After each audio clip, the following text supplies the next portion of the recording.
Hi, and welcome to the show. Today I'm going to be talking about consequences. Many parents write to me in a pickle because they are unsure of what consequences really are, and they confuse consequences with punishment. And they're very, very, very different. Consequences, when done well, when we orchestrate it well, teach children so many valuable lessons. They learn the relationship between cause and effect, and they learn what is the consequence of their actions. Whereas punishments really don't teach children very much at all, if anything. In fact, the only thing they teach them is to fear the punishment and therefore become manipulative and possibly resort to lying because they fear what will happen if they're caught. So punishment hardens a child's heart and it doesn't really teach them anything. Whereas consequences can be a really, really useful discipline tool. And discipline is not a negative word. Discipline means to teach, to guide, to lead. So let's look at consequences as being an opportunity to guide and lead our children to learn socially acceptable behaviors and to be able to own their mistakes and recognize that if they've done something and it didn't work out, what can they do the next time? So the consequence we might help them understand will help them learn the lesson that we want. So they really are a very, very useful tool when done well. And kids have to understand the relationship between cause and effect. If X, then Y.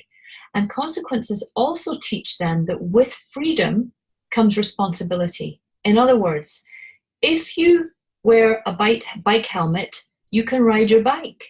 No helmet, no bike riding. There's no freedom to ride your bike if you're not responsible and wear a helmet. So with freedom comes responsibility is another nice way to look at consequences. If X, then Y. The other thing that's really important, and it only works for patterns of behavior that are recurrent that you're trying to break. So for example, let's think of one. Your child keeps getting out of bed at night after you've tucked them in, sang them a song, and put the light out, and they keep getting out of bed. In that situation, come up with a consequence that will help teach the child that if they get out of bed, then the same thing is going to happen every time, because at the end of the day, you want your child to sleep. We want them to be able to learn to put themselves to sleep on their own.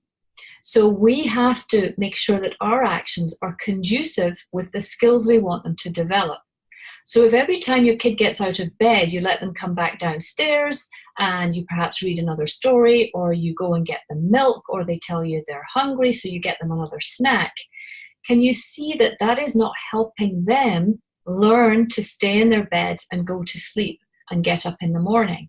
And that if your actions lead them to be making choices as to how to behave that are not in line with what you actually want them to learn, then you're not really teaching them anything. So with these repeatable patterns that you're trying to change, trying to shift, come up with a consequence that is related to whatever it is you're doing. It's reliable. In other words, it's easy for you to carry out. It's repeatable, that you can do it anytime, anywhere. And that it is reasonable. It doesn't need to be harsh. This is where consequences do not need to punish. Because if the consequence is right, it will teach the child the lesson they need to learn so they can change their actions for the future. So the 4 R's for consequences are really useful to remember. They're related to the event.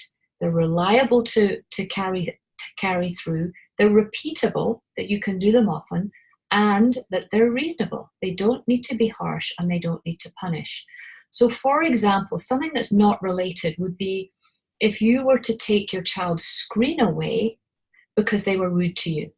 The child might be left thinking, why did you take my screen away because I was rude to you? What is the relationship between a screen and being rude.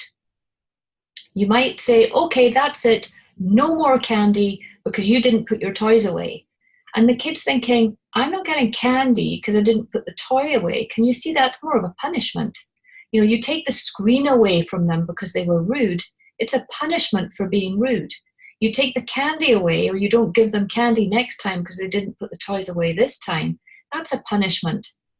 The consequence for being rude might be to have a discussion with them and let them understand that if it happens the next time, a certain thing will happen. I can't make this one up for you. You have to be able to orchestrate and craft your consequences that will work for you and the child in the moment.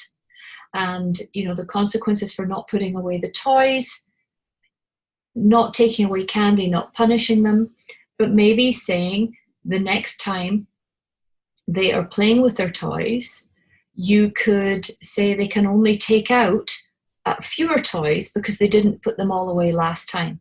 So you can see that you're teaching them. If you take out all your toys and you can't put them all away, let's try taking out just a few toys and putting those ones away before you take the other toys out. You have to work out what is the lesson you want your child to learn, and then you can craft the consequence for something they haven't done that will help them learn to do it next time. So really, really important. And for the back to the bed one, you know, if your child keeps getting out of bed, you need to come up with something that happens every time they get out of bed. It might be that you meet them on the stairs or in the hallway and you say, I see you're having a problem staying in your bed. You need to go back to your bedroom. Here, let me take you back to bed. You put them back in, you kiss them goodnight, you leave. There's no more stories if that's not what you want the pattern to look like when you've altered it.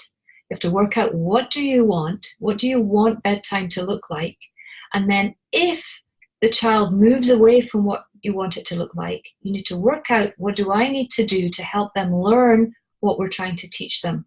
So it might be that you just, every time they get up, you guide them back to bed, put them back in bed, quick kiss goodnight, leave the room. It might happen 10 times a night. It might happen 20 times between 8 p.m. and 10 p.m. But if you guide them back and take a deep breath and try and do it with compassion and kindness, because you're trying to teach them the skills they need to learn to stay in their bed until morning, you have to just repeat the pattern. If X, then Y, over and over again.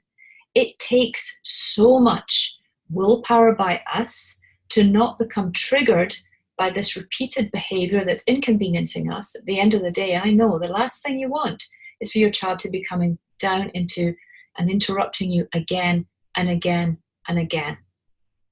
The other thing that parents sometimes have a problem with or struggle with is the one-offs.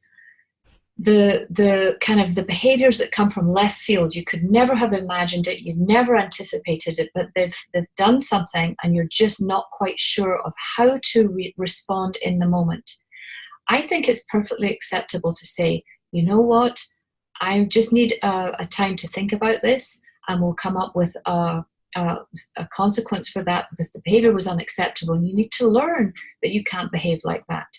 You could wait an hour. You could actually let the whole thing settle down and ask them, what do you think the consequence should be for this? I've often done this with my kids as they're a little bit older, and invariably they actually are harder on themselves than you might be. They'll come up with a consequence that's really quite tough, and maybe then you can even, tailor it back a bit and say, well, you overran your screen time by half an hour tonight. That means tomorrow night you're going to reduce your screen time by half an hour. Can you see that the consequence for them going over their allocated time on a screen, for example, is that they lose the same amount of time the next time they're on the screen? It might be the next day or next weekend, depending on what your screen time limits are. But if the consequence is related to the crime, it's much easier for your kids to understand why it's all happening, because they can see it's reasonable, it's rational, it's logical, it makes total sense. You use up more time on your screen today it's less time tomorrow. It's pretty obvious. So here's the tough one though, is tomorrow they might be allocated an hour on their screens every day. I don't know what your limits are, but tomorrow you have to reduce the time by the time they overshot today. So if they did it a half an hour too much because they ignored the timer or they ignored you, you're going to pull it back tomorrow. But what happens tomorrow if you were banking on having them occupied for that hour while you were doing your work, or you had some important emails to send, or you had to make dinner? Then you can't just increase the screen time tomorrow because it suits you. It's so easy to do, and I understand, I get it. But if you don't hold the limit, then what are they going to learn from it? So hopefully that's helped you understand the differences between consequences and punishments, and hopefully helped you in maybe being able to think about some more logical and natural consequences for the actions that your child might do in the future. And you might have some actions, some behaviors that are happening right now that you would like to change and shift. So think about what the consequences could be, that they're related to the event, that they are repeatable, they are reliable, and they're reasonable. Thanks so much for listening.